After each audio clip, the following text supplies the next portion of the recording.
जमशेदपुर में मानवता को झकझोर देने वाली घटना प्रकाश में आई है, जहां सीताराम डेरा थाना क्षेत्र अंतर्गत एमजीएम अस्पताल के पीछे कूड़ेदान के पास 2 नवजात बच्चों का शव बरामद किया गया है। नवजात के शव मिलने से पूरे इलाके में सनसनी फैल गई। इस घटना को देखकर लोग अपने दांतों तले उंगली दबाने को बेबस नजर आ रहे हैं। चश्मदीद ने कहा कि सुबह शौचालय जाने के क्रम में एक कार्टन में कुत्तों द्वारा घसीटते हुए कुछ देखा गया। शौचालय से लौटकर कुत्तों को भगाया तो देखा कि कर्टन में नवजात बच्चों का शव पड़ा हुआ है। उसने ये भी कहा कि कैसे कोई माँ अपने बच्चों को इस तरह फेंक सकती है, नहीं पाल सकती तो किसी को गोद में ही दे देती, कोई भी इन बच्चों को पाल लेता। ये भी कयास लगाया जा रहा है कि दोनों बच्चे जुड़वे हैं। फिलहाल मौके पर पुलिस पहुंची और दोनों नवजातों के शव को पोस्टमार्टम के लिए भेज दिया है। पुलिस ने कहा कि जांच के उपरांत कार्रवाई की जाएगी। हम यहाँ से जैसा आए वैसे शौचालय गए, यहाँ आपस में 2 कुत्ता लड़ रहे थे और वो कार्टून में पैक हुआ 2 बच्चा था। 2 बच्चा रहने का कारण में हमको ये नहीं पता था कि ये कार्टून में बच्चा है। हम बोले इतना गंदा तरह से क्यों जूझ रहा है, बोल के हम आए तो कुत्ता लोग उनको पहले हम भगाए और भगाने के बाद में जैसा हम कार्टून को लात मारे तो हम देख रहे कि वहाँ 2 नवजात शिशु वहाँ मृत पाया गया। अब वो उसके बाद में हमको ये अखर लगा कि ऐसा करने वाला कैसा करके कर दिया। अगर किसी नहीं पाल नहीं सक रहा था तो किसी को दे देता। तो सूचना मिली लोगों के द्वारा कि ऐसे एमजीएम थाना के पीछे में जो ज्ञात शिशु का ये रखा गया है, इससे तो प्रशासन आए हैं कार्रवाई के लिए। थाना पर जा रहे हैं, दिल्ली में जो कार्रवाई होगी की जाएगी।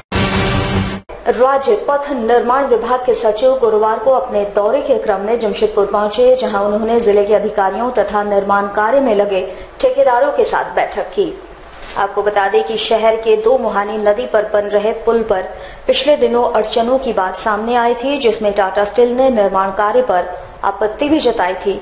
इसको देखते हुए विभाग के सचिव ने गुरुवार को जमशेदपुर के परिसदन में विभागीय अधिकारियों तथा संबंधित कॉन्ट्रैक्टरों के साथ बैठक की। बैठक के उपरांत ये तय किया गया कि जिन बड़ी गाड़ियों के पुल पर आवागमन में जो समस्याएं आ रही थी उन जगहों को चौड़ा कर दिया जाएगा ताकि आवागमन सामान्य रूप से हो सके।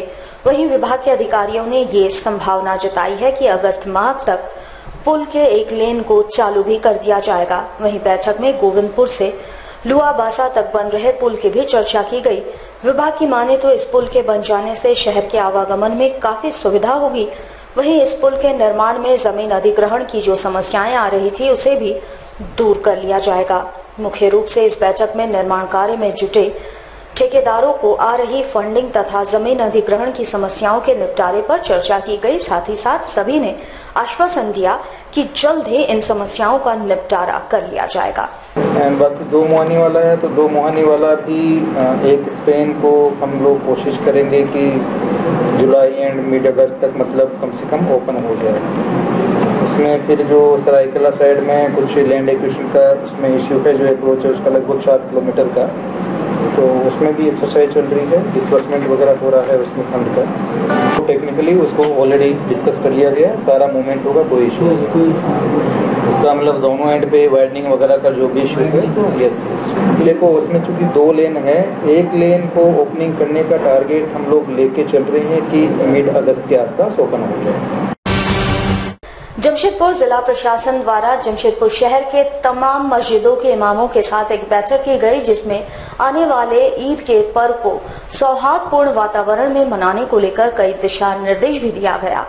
आपको बता दें कि पिछले दिनों शहर में सांप्रदायिक हंगामा भड़का था, जिसको लेकर जिला प्रशासन ईद के पर्व के मद्देनजर काफी सतर्कता बरत रही है। इस बैठक में शहर के सभी इमामों तथा मस्जिदों के सचिव के साथ बैठक की गई। बैठक में जिले के एडीएम सुबोध कुमार ने सभी को प्रशासनिक स्तर से कई दिशा निर्देश दिया। मीडिया से बातचीत के क्रम में एडीएम सुबोध कुमार ने बताया कि मस्जिदों में ईद के दिन नमाज अता करने वालों की अमूमन संख्या ली गई है तथा लाउडस्पीकर इस्तेमाल नहीं करने की सलाह दी गई है। वहीं उन्होंने कहा कि जिला प्रशासन की तरफ से अमन और शांति का पैगाम भी तमाम मस्जिदों के इमामों को दिया गया है, जिसका प्रचार प्रसार इमामों द्वारा मस्जिद प्रांगण में किया जाएगा। जिला प्रशासन ने ईद पर्व को सौहार्दपूर्ण वातावरण में मनाने का दिशा निर्देश जारी किया है।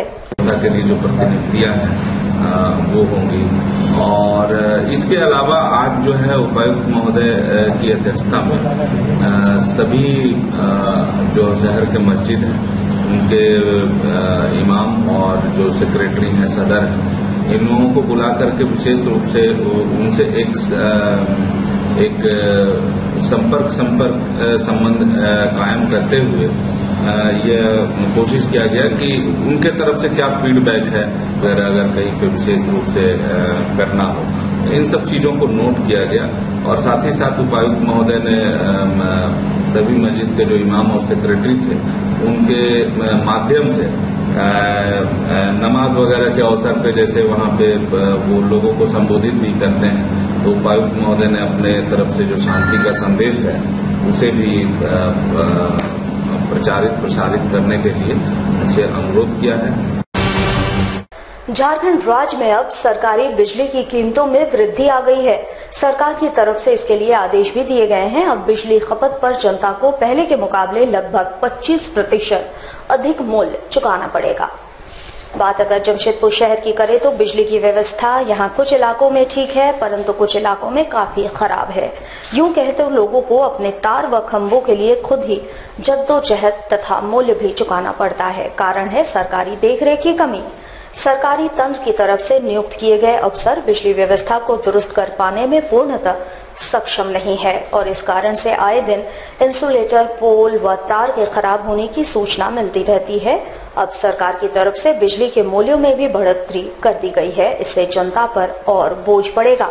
अभी बिजली के बिल में जो बढ़ोतरी राज्य सरकार ने किया है, ये पूरी माने अन्याय है गरीब जनता के साथ। पहले ही महंगाई से त्रस्त जनता, अब ये बिजली बिल बढ़ाकर सरकार ने कमर पर चोट करने का काम किया है और मैं कहीं से भी इस फैसले को सही नहीं मानता। ये राज्य सरकार की गलत नीति और गलत फैसला है। लोगों की माने तो महंगाई बढ़ गई है, ऐसे में बिजली जैसी मूलभूत चीज भी महंगी हो जाएगी तो जनता के ऊपर अतिरिक्त बोझ पड़ेगा।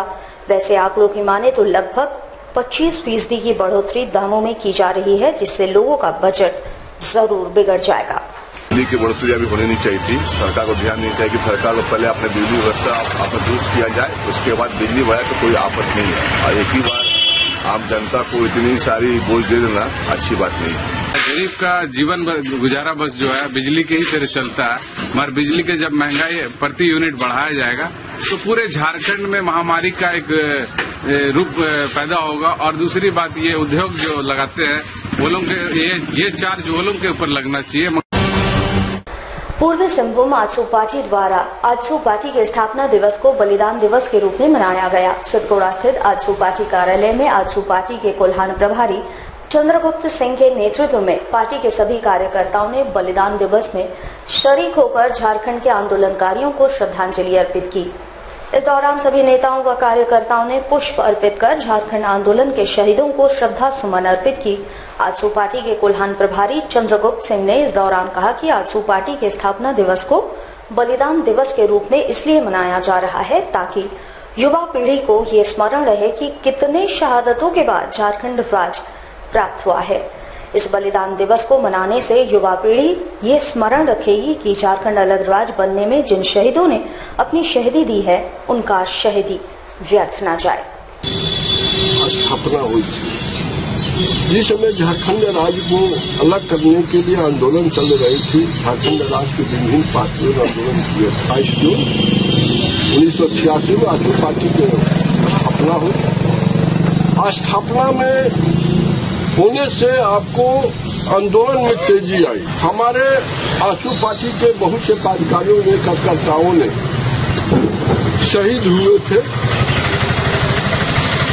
सरकार द्वारा प्रताड़ना दी गई थी, लेकिन सारी कठिनाइयों, सारी मुसीबतों को झेलते हुए ने आजसू पार्टी का जो नाम रोशन किया, जो कि आज हमारे 15 नवंबर 2000 को आजसू पार्टी के आंदोलन के फलस्वरूप आपको झारखंड राज्य को अलग किया गया। क्या स्थापना दिवस पर हम लोग संकल्पित हो, संकल्प लें कि इस राज्य को विकास में हम लोग विकास के स्वरूप में जो भी करना है, जो भी त्याग बलिदान करना है, हम लोग करेंगे। बिहार के दरभंगा से जमशेदपुर शहर में बस से आ रहे वर्कर्स कॉलेज के छात्र अभिषेक कुमार सिंह की बीच रास्ते में ही मौत हो गई।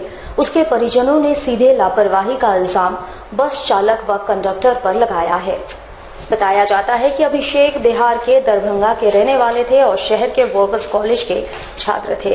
पिछले दिनों उसने इंटर की परीक्षा दी थी और उसका रिजल्ट खराब हुआ था और वो अपने गांव गया हुआ था। फिर दोबारा पढ़ाई के लिए दरभंगा से शहर बस से आ रहा था कि बीच रास्ते में उसकी तबीयत बिगड़ गई और उसे उल्टियां होने लगी, परंतु इसको बस चालक व कंडक्टर ने अनदेखा कर दिया और जमशेदपुर पहुंचने से पहले बस में ही उसकी मौत हो गई।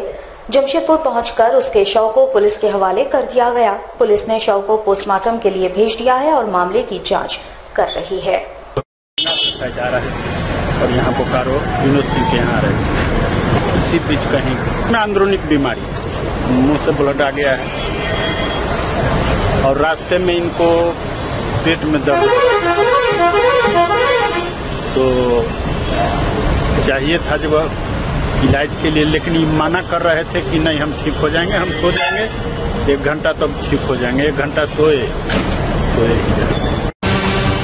जिले के एडीएम सुबोध कुमार ने बरसात को ध्यान में रखते हुए निचले इलाके के लोगों की परेशानी को देखते हुए तीनों निकाय, जिसको तथा आपदा प्रबंधन की टीम के साथ एक बैठक की। जिले के एडीएम सुबोध कुमार ने बरसात के मौसम को ध्यान में रखते हुए निचले इलाकों में बाढ़ के खतरे को लेकर चर्चाएं की। साथ ही साथ आपदा प्रबंधन के विषय में सभी को अलर्ट किया। जल जमाव के इलाकों में बीमारी का खतरा भी मंडरा रहा है, इसलिए सिविल सर्जन को भी अलर्ट किया गया है। वहीं ब्लीचिंग पाउडर के छिड़काव का निर्देश जारी किया।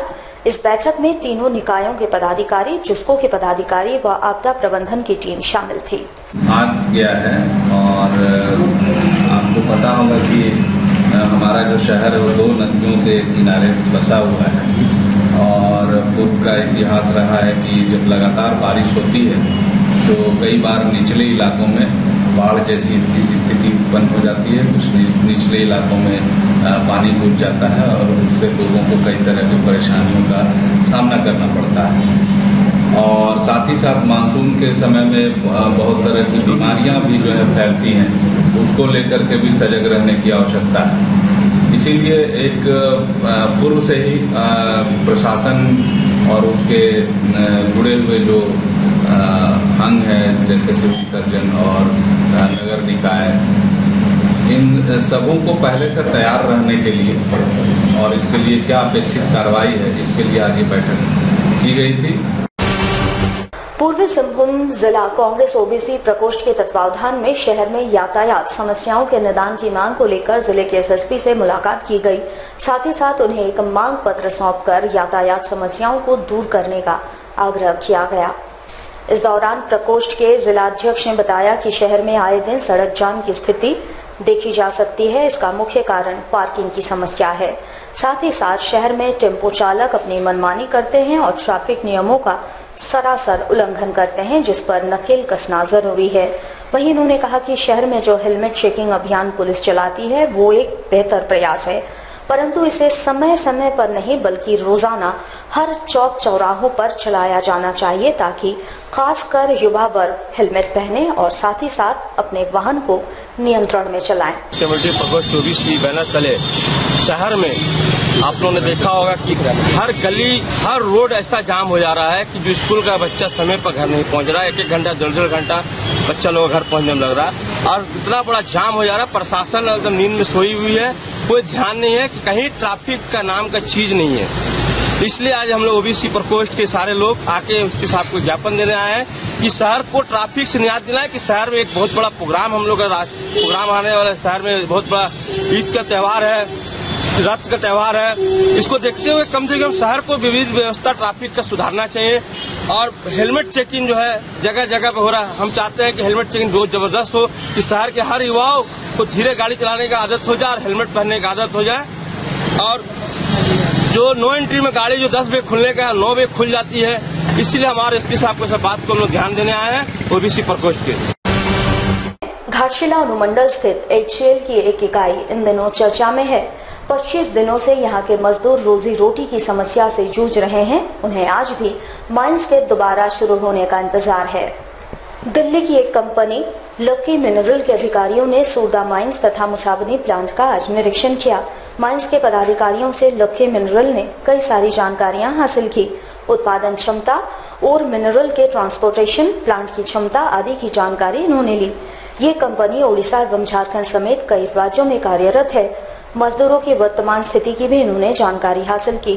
फिलहाल लक्की मिनरल बंद पड़े माइंस के संचालन के मूड में नजर आ रही है। लेबर खाली बैठी है तो इसीलिए आए हैं, मिल जाता सभी कम से कम वही हो जाए। हालांकि कोई पुराने कॉन्ट्रैक्ट में तो पूरा अपना आदमी एसएससी कर रखी है, लेबर हाल कर रखी है। देखते हैं चांस मिला सेवा करने का तो करेंगे। सरायकेला जिले के नए एसपी चंदन सिन्हा का एमजी न्यूज के सीएमडी चंद्रभूषण सिंह ने गुलदस्ता देकर सम्मानित किया। इस दौरान एमजी न्यूज के साथ उन्होंने खास बातचीत भी की। सरायकेला जिले में नए एसपी के रूप में चंदन सिन्हा ने योगदान दे दिया है। एमजी न्यूज के सीएमडी चंद्रभूषण सिंह ने गुलदस्ता देकर उनका स्वागत किया है। आपको बता दें, कुछ समय के अंतराल में सरायकेला जिले के कुछ घटनाओं के कारण दो एसपीओं का तबादला हो चुका है। एमजी न्यूज ने चंदन सिन्हा से उनकी प्राथमिकताओं के बारे में पूछा। साथ ही साथ इस जिले में घटित वारदातों के कारण समय से पहले एसपीओ के तबादले के कारण जो चुनौतियां उनके सामने उत्पन्न हो रही है उसके विषय में भी बातचीत की। अगली प्राथमिकता है जो पुलिस का प्रोफेशनल काम है, क्राइम कंट्रोल करना, ये हमारी प्राथमिकता है। और इन्वेस्टिगेशन की क्वालिटी को इम्प्रूव करना ताकि अपराधियों को सजा दिलाई जा सके। लेकिन उससे भी ज्यादा महत्वपूर्ण जो मेरे दिमाग में है वो यह है कि पुलिस के पदाधिकारी और हमारा थाना जो है वो जनता के लिए सुलभ, उन्हें थाना प्रवेश करने में किसी तरह का भय प्रतीत न हो और उनकी बात पूरी तरह से सुनी जाए। केवल समृद्ध लोगों की बात थाने में न सुनी जाए, हर व्यक्ति की पूछो। इस बात के लिए मैं प्रयास करूंगा। दूसरी सवाल, पीजीएस में दो एसपी बहुत जल्दी ट्रांसफर हो गए, क्या ये एक चैलेंज बन रहा है आपके यहाँ पर? कुछ घटनाएं घटी दुर्भाग्यपूर्ण तरीके से। इसमें चुनौती ये है कि जब भी कोई घटना घटे तो उस पर जो पुलिस का प्रोफेशनल रिस्पांस होना चाहिए वो इमीडिएट होना चाहिए और हमारा जो काम है उसको निष्पक्ष तरीके से करना चाहिए। निश्चित ही ये चुनौती है, इस चुनौती को मैं स्वीकार करता हूँ। सरायकेला जिले के गमरिया थाना क्षेत्र में बीते 13 फरवरी को हुए अपराधी चंदन सिंह हत्याकांड में 4 प्रमुख अपराधियों के घर से कुर्क किए गए सामानों को कोर्ट के आदेश के बाद छोड़ दिया गया। अपराधी चंदन सिंह हत्याकांड के 4 प्रमुख आरोपियों सन्नी सिंह, सरदार बुट्टू, आशीष पति और कुख्यात अपराधी विमल जे के घर से कुर्क किए गए सामानों को कोर्ट के आदेश के बाद आदित्यपुर थाने से छोड़ दिया गया। हत्याकांड में शामिल इन आरोपियों द्वारा फरारी के दौरान कोर्ट के आदेश पर घर की कुर्की जब्ती की गई थी। वहीं इस मामले के सभी 8 आरोपी जेल में हैं। धनबाद झारग्राम मेमू ट्रेन को पुनः चलाने की मांग को लेकर आदित्यपुर रेलवे स्टेशन पर सामाजिक कार्यकर्ताओं द्वारा हस्ताक्षर अभियान चलाया गया। धनबाद से चलकर झारग्राम को जोड़ने वाली झारग्राम धनबाद मेमू ट्रेन को रेलवे द्वारा फिलहाल बंद कर दिया गया है। इससे आम नागरिकों और यात्रियों को काफी दिक्कतों का सामना करना पड़ रहा है। इस रूट पर चलने वाली एकमात्र ट्रेन जिस पर रोजाना सैकड़ों लोग आश्रित हैं, इसे फिलहाल रेल प्रशासन द्वारा बंद कर दिया गया है। इस ट्रेन को पुनः चालू करने की मांग को लेकर आदित्यपुर के सामाजिक कार्यकर्ताओं द्वारा रेलवे स्टेशन पर हस्ताक्षर अभियान चलाया गया, जिसमें बड़ी संख्या में आम लोगों और ट्रेन के यात्रियों ने हस्ताक्षर किए। हस्ताक्षर अभियान के तहत एक मांग पत्र दक्षिण पूर्व रेलवे जीएम के नाम भी भेजा गया है। आसाम से चलकर धनबाद जाने वाली मेमू ट्रेन जो रेलवे प्रशासन के द्वारा किसी कारण से रद्द कर दिए जाने के कारण इस क्षेत्र के हजारों यात्रियों को काफी कठिनाई का सामना करना पड़ रहा है। आज हस्ताक्षर अभियान चलाकर हम जनता की इस मांग को जीएम तक पहुंचाने के लिए यह कार्यक्रम कर रहे हैं। युवा जागरूकता मंच की ओर से माह रमजान को ध्यान में रखते हुए सभी धर्मों के लोगों के लिए इफ्तार पार्टी का आयोजन किया गया। इस दौरान एक साथ कतारबद्ध होकर सभी ने इफ्तारी का आनंद उठाया। युवा जागरूकता मंच की ओर से सभी धर्मों के व्यक्तियों को एक मंच पर लाकर आपसी भाईचारा तथा सौहार्द की मिसाल पेश की गई। माह रमजान को ध्यान में रखते हुए युवा जागरूकता मंच की ओर से इफ्तार पार्टी का आयोजन किया गया। बिष्टुपुर के रोड में आयोजित इस सामूहिक इफ्तारी में शहर के बुद्धिजीवी शामिल हुए तथा शहर में अमनो चैन की दुआएं मांगी। युवा जागरूकता मंच के द्वारा इफ्तार पार्टी का आयोजन किया गया। इस इफ्तार पार्टी में सभी सामाजिक संगठनों के प्रबुद्ध लोगों को आमंत्रित किया गया एवं प्रशासनिक पदाधिकारी से लेकर सभी दल के सम्मानित नेतागण आए और हमको लगता है कि इस तरह का कार्यक्रम होने से एक भाइयों का मिलन होता है। जब दो भाइयों का मिलन होता है तो एक विशेष ऊर्जा का संचार होता है और पुराना संबंध भी ताजा होता है। तो युवा जागरूकता मंच हमेशा सतत प्रयास रखती है कि किस तरह आपसी भाईचारा, प्रेम, एकता, सद्भावना समाज में बने रहे, उसके लिए सतत प्रयासरत है। इस तरह का कार्यक्रम ऑर्गेनाइज होती रहती है युवा जागरूकता मंच की ओर से। हमारे साथ लगातार जुड़े रहने के लिए आप हमें YouTube पर जरूर सब्सक्राइब करें।